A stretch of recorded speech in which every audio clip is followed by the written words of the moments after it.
Chers amis, si vous voulez vivre longtemps et heureux, n'ayez pas beaucoup d'amis. Celui qui a beaucoup d'amis les a pour sa perte. Deuxièmement, si vous voulez vivre heureux et longtemps sur terre, veillez sur votre alimentation. Ne mangez pas n'importe quoi, vous n'êtes pas un porc. Ne mangez pas n'importe quoi, ne buvez pas n'importe quoi. Troisième chose, dormez. Mais il y a et le sommeil et le lieu du sommeil. Ne dormez pas n'importe où et n'importe quoi. N'importe comment, je voulais dire. Mais surtout, trouvez-vous un bon endroit pour dormir. Si même vous voulez dormir sur une natte, que la natte ne soit pas infectée d'insectes. Au contraire, qu'elle soit très propre. Alors dormez en paix, paisiblement. Et quand vous dormez, mettez de très loin votre téléphone. Fermez-le si vous voulez. Vous n'êtes pas les seuls à résoudre tous les problèmes du monde. Avant vous, les problèmes ont été résolus. Il y en a d'autres qui sont restés. Après vous, il y aura toujours des problèmes que vous ne saurez pas résoudre. Et donc, profitez de la vie. Mais aussi, faites le sport. Le sport est utile pour peu de choses. Par rapport à quoi? Par rapport à la sainteté. La sainteté est plus importante que le sport. Mais le sport n'est pas moins important que la vie. Pour que vous ayez une bonne vie de fer, faites le sport chaque jour, même de 15 minutes. À part toutes ces choses, voici ce qu'il faut faire dans votre vie.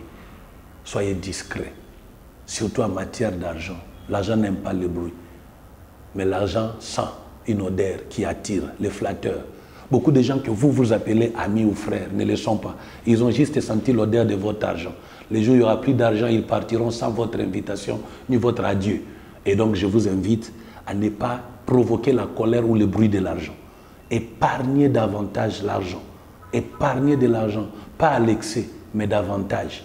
Pas simplement pour vous, mais pour votre progéniture. Mais surtout aussi pour les orphelins, les veuves, les malheureux, les pauvres qui sont partout où vous êtes dans votre vie. Il y aura toujours un pauvre quelque part et un riche quelque part. Leur rencontre doit créer la délivrance de l'un et de l'autre. Et vous travaillez pour cela. Soyez catalyseurs de la paix.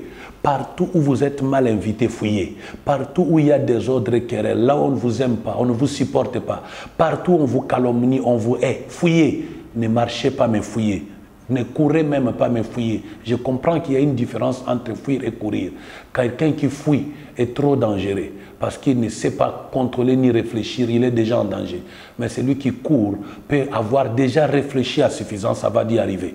Et donc, bien aimé dans le Seigneur, réfléchissez pendant que vous quittez un homme, pendant que vous quittez un lieu, pendant que vous quittez un groupe de gens.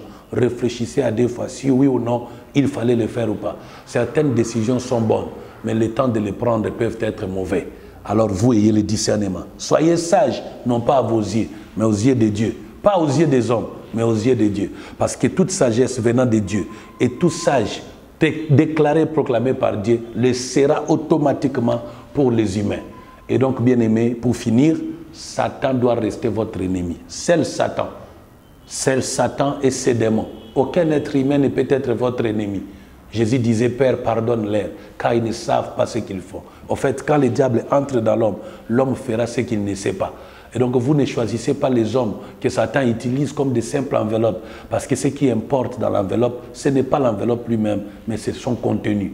Et donc, le contenu, c'est Satan. C'est lui qu'il faut gravement faire la guerre, haïr et combattre. N'ayez jamais de tolérance. Ne gênez jamais pour que Dieu détruise votre frère ou votre sœur. Mais gênez et priez pour que Dieu délivre votre frère et votre sœur de l'emprise de Satan.